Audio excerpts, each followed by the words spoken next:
it's the eve of the boy's fourth birthday. And it's his fourth birthday because that's the age I was when I had the same thought. And he just, and it begins where he's just thinking about life. And he's sitting alone in his room and he's thinking about life and he's looking out at the stars. And the idea is that his thoughts are going out into space. And then his mom comes in, it's time to go to bed, and she says, "Happy birthday, tomorrow's your birthday." And he's like, "Oh, that's so cool." And he's like, "How old am I going to be tomorrow?" And she says, "You're going to be 4." He's like, "Oh, that's so cool, 4." He doesn't know what that means. And that night he has a dream, and his birthday years, 1, 2, 3, 4, little versions of him come to him in his dream. And they're just little versions of him, and they're numbered 1, 2, and 3, and 4. And let's see if I can show that. And here they are. I don't know if you can see that, but these little guys come and they visit him in his dream. And they say, "Well, you're 4 today, and happy birthday." And he's like, "Oh, that's cool." And they said, "Next year you're going to be 5, and next year you're going to be 6 and 7, and one day you'll be 11." And do you remember when you were 4 years old thinking about being 11? Somebody that was 11, they were so grown up. And he's like, "Wow, you're right. One day I'm going to be old. I'm going to get older. That's so cool." And then he flips it and he goes, "But if I'm going older this direction, then wasn't I younger in that direction? And right now I'm just now turning 4, but I used to be 3, and I used to be 2, and I used to be 1. And where was I before I was even born?" And that's when it occurs to him, I was in heaven before I was born. And so when he wakes up that next morning, he has been changed. And everything is about change. Everything is about discovery. Everything is about the revelation of, who you can be, growth. So he wakes up and he's like, "Wow, wait a minute. If I came from heaven, I should probably be a good kid," And so he starts doing things around the house that a good kid would do, including writing little love notes to his mom and cleaning the house and just being a good kid, all in all, in general, good kid. And when he goes out and when he's out in the world, he sees people and he just wishes them well. And he notices, once he starts wishing them well, he notices that we're all connected. That we share this bond of being human and having life and all being from heaven. That's the way he sees it. And he makes that he coins this word in his mind, connectricity, that we're all connected. And it's kind of electricity, but it's also kind of connected, and it's spiritual. It's really very spiritual without saying it. I didn't want to, alienating anybody that thinks thinks it's religion in this way or that way, but spiritual in a way. Although the word heaven is used, and he just notices that everything is connected. And in the end, he's sitting in his room, looking out at the sky like he did at the very beginning, and he's thinking about how we're all connected. And then we go into space, and his thoughts go out into space. So here he's thinking, and his thoughts are going out into space, and his thoughts are these little yellow things that are going out into space. And he's not the only one thinking these thoughts. There's another little boy from another planet thinking the same things. And they both wake up, light years apart to either the same sun or a different sun, but realizing that we're all connected. And so that's really the book. That's what the book is, and that's what the whole thing that it's about. And the response, everybody seems to really, really like it, and I'm really grateful. It was out for a few weeks and my family. My brother bought a bunch of copies and gave them to all his kids, and my sister as well. And then one of my sisters, I never heard anything from her, and I'm like, God, everybody's called me up on this book. I mean, I published a book, jeez. And my sister, my older sister, I didn't hear anything from her for weeks and weeks. And then one day she calls me and she's weeping. And she says, I just read your book. It's so beautiful. I love it. And that was the sweetest thing. So the response has been pretty good, which has led me to really, seek out like you podcasts and to get the word out and see if it can end up on library shelves and in people's homes and stuff. So we've sold a lot of books, but not a million of them, which is what I would like to do, like sell a million books.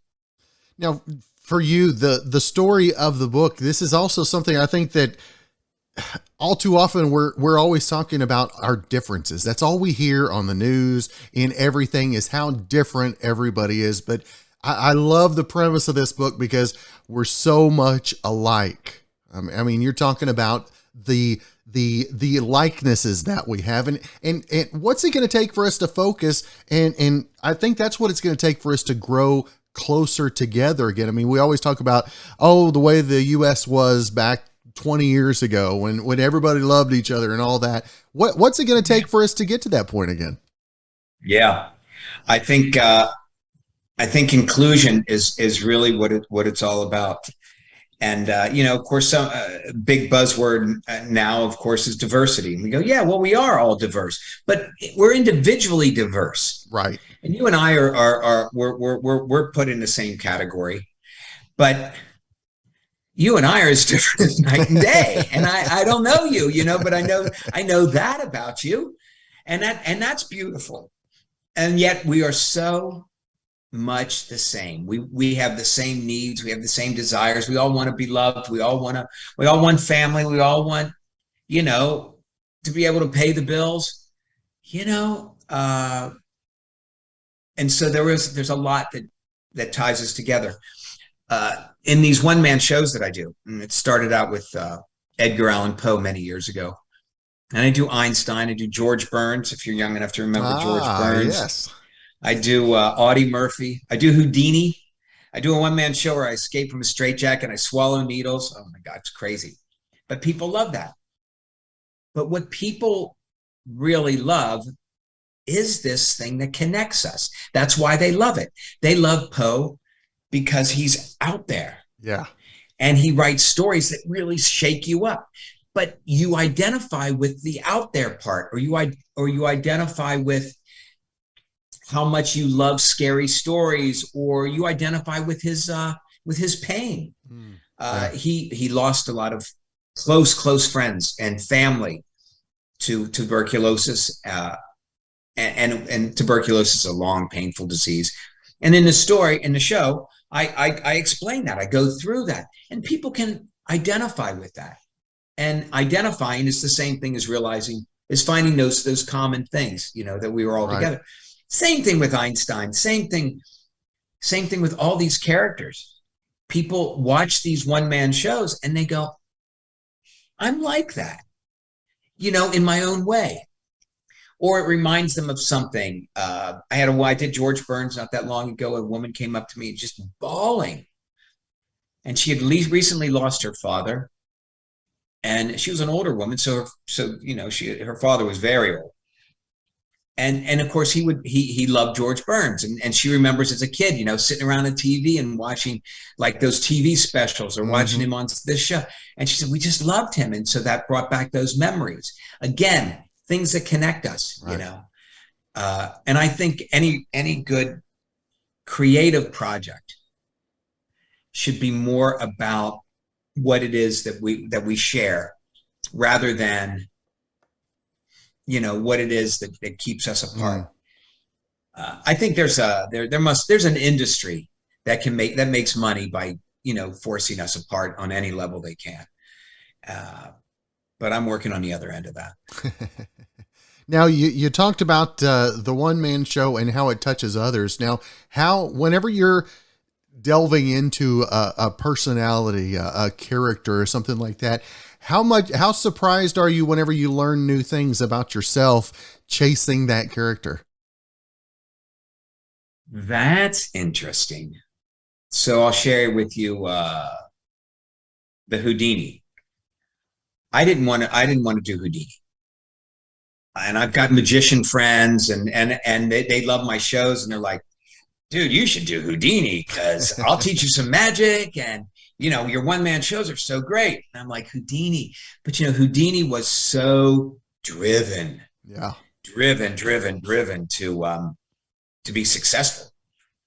And I thought that before I really started reading about him, I thought, God, he's an egomaniac, he's so driven to be the greatest. But then when I floated the idea in some audiences, once I was in front of 400 middle schoolers, and I had just done Edgar Allan Poe. And sometimes if I'm in front of an educational group, they'll ask for a Q&A afterwards because the kids want to know, or whoever. And so the kids are asking questions, and most really smart questions. And then somebody says, well, who else do you do? And I told them, and they say, are you going to come up with any new characters? And I started throwing out all these names. Nothing. And then I said Houdini, and these 400 kids rioted. They were screaming for Houdini. I'm like, wow. So I thought maybe I should really pursue this. And as I started reading about him, this ego-y idea that I had about him really wasn't that at all. Here was a man who had come from Hungary with his family, immigrated to the U.S. in the late 1800s, and he had like 10 siblings, and this family, they were dirt poor, and he was the bright one, that said, we got to find a way out of this. And so he pursued his passion, truly believing that by pursuing his passion, he could pull his family out of abject poverty. And so all of a sudden, this idea that I had that he was some egomaniac, he was this, he was that, became this very noble sort of thing about this guy who was driven to success and greatness by virtue of the fact that he wanted to pull his family out of poverty. And so I was able to identify with it. Not that I'm pulling my family out of poverty, but that I do have my own reasons for wanting to promote myself, because I'm the artist. And so if I don't promote myself, then none of this gets out into the world. And so there's this kind of you kind of juxtapose the artist's desire to be known with why he wants to be known. He wants to be known for his work, not for who he is.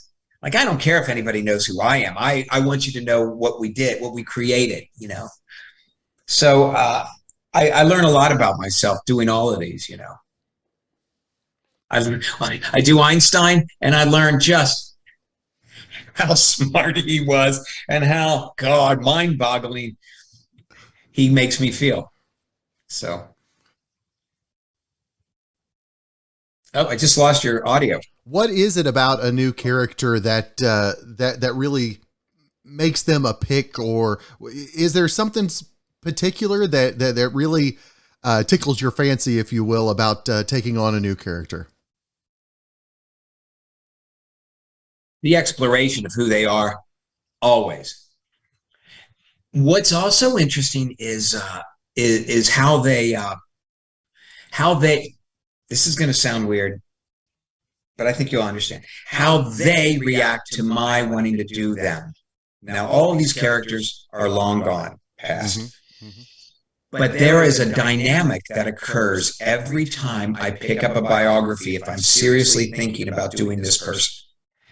And this dynamic exists in the ether somehow. And it's either an invitation or a closed door.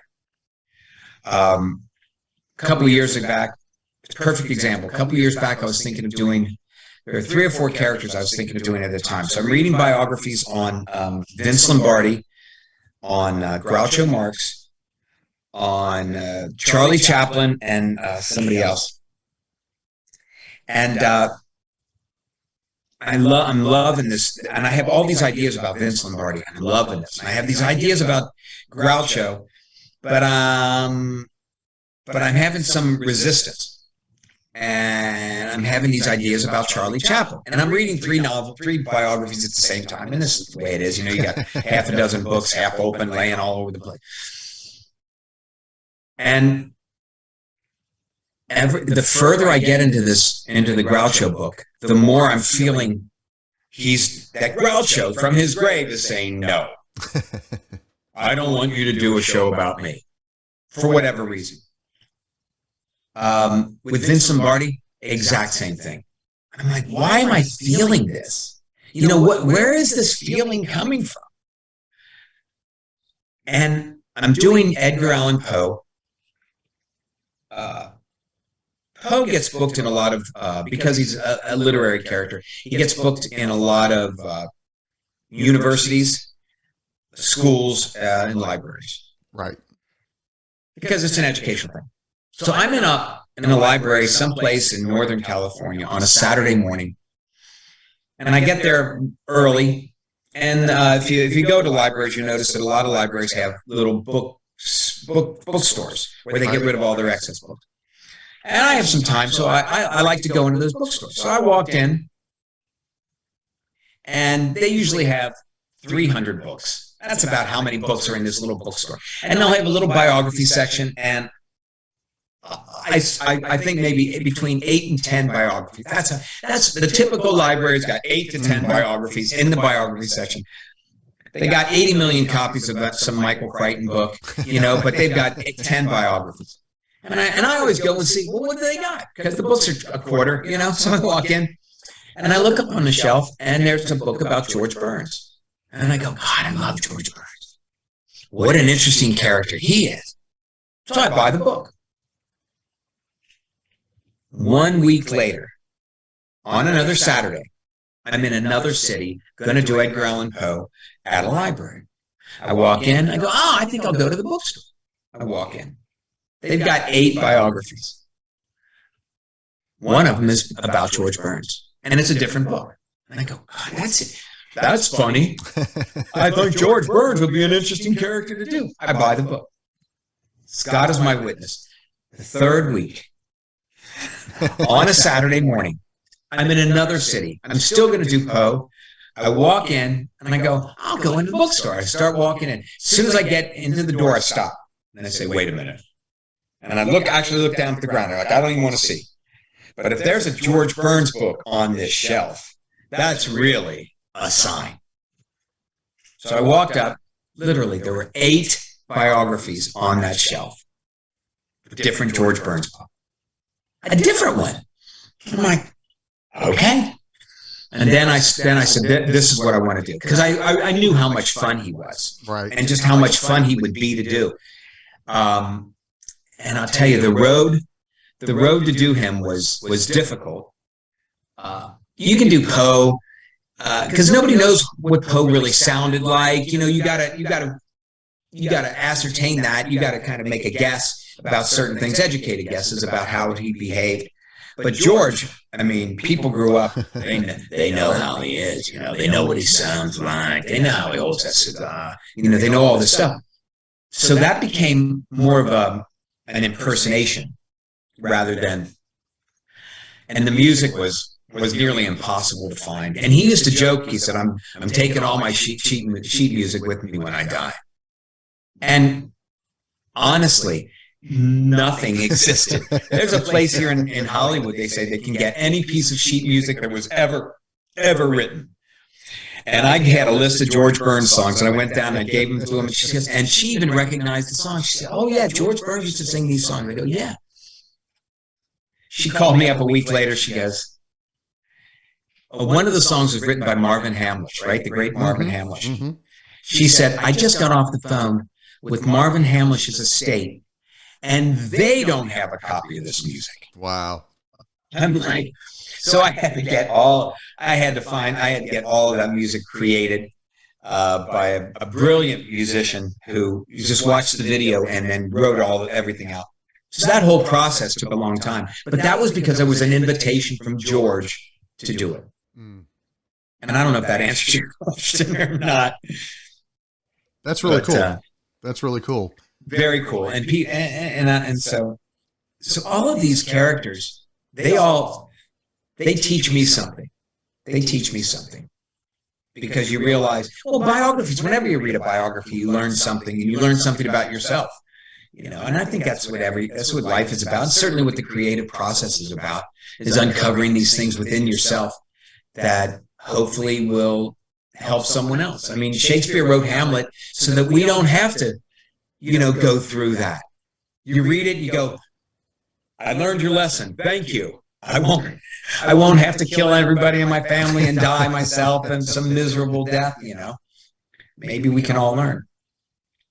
That's right. Well, again, the book that we've been talking about, The Boy Who Came from Heaven. And Duffy, I want to make sure that our listeners, our viewers, any of that, they know the best place to get a copy of the book, and then also to keep up with everything else you've got going on. The Boy Who Came from Heaven is the most easily purchased through Amazon or Barnes and Noble, through their websites. And you would just have to go in there and search either for my name, Duffy Hudson, or for the title of the book, The Boy Who Came from Heaven. There are some books that have similar titles, and I think they're about life after death kind of experiences, Mm-hmm. But I don't think there's a book that has the exact same title, but this is it. You'll recognize the blue and the cute boy there. And so that's really where you get it. If you have any interest in me at all, my website's going to be updated, but it's there, and that's simply my name, DuffyHudson.com. And there are videos, some of the shows I do, and there's ways to contact, or, if you have any interest in that. But all those shows and all that information is there. And so there you go. Well, Duffy, it has been a pleasure and a privilege to visit with you. I look forward to spending a little more time with the book. I know my grandkids would greatly appreciate that one as well. And great. Hopefully, one of these days I'll get to see you in one of those one-person shows as well. Well, maybe I'll come out to Oklahoma. What part of Oklahoma? Southwest Oklahoma. Maybe we'll come out there. We'll set up a little tour, and I'll send you an invite. That'll work. Well, Duffy, again, thank you for your time, and I look forward to catching up again real soon. Thank you, Cameron. My pleasure.